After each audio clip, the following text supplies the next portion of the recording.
Black belt Muay Thai. Macam mana? Boleh ke dia angkat kaki? Muay Thai. Ada, abang tak tengok ke? Yang dia dalam masjid ada dengan Harry tu. Yang dia apa konon-konon macam nak tendang Harry tu kan.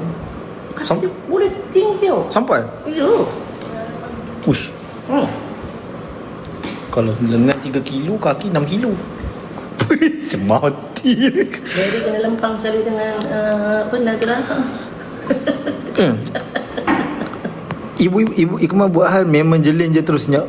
Tapi serius diorang dua serasi. Betul. Aiman tak tengok ni. Saya tak tengok. Saya memang tak tengok konten-konten ni. Ya, masa berlaku tu memang terkejut betul. Nampak kan kaki dia tinggi. Aiman tak tengok. Dia tengok. Man, jangan main-main dengan Mem. Ibu tengok. Kaki 6 kilo. Kaki dia tinggi.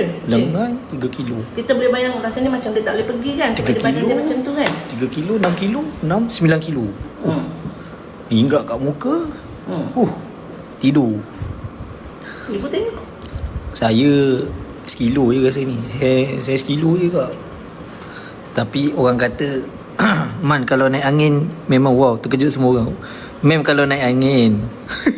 Ya, tapi orang macam tu kalau dia marah, sekali dia marah. Ya ke sekilo saya sekilo je kak. Saya inilah kering. Kau kering lah saya.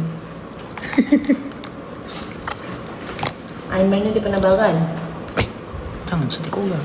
Dia baran mana? Dia pernah baran. Saya boleh handle lah. Saya boleh handle lagi. Ibu tahulah nak ibu. Kalau ada masa tu kadang sekarang ni baru saya ni. Kalau macam ada orang cakap-cakap tu saya okey lagi. Kau kuat. Bas sini ya.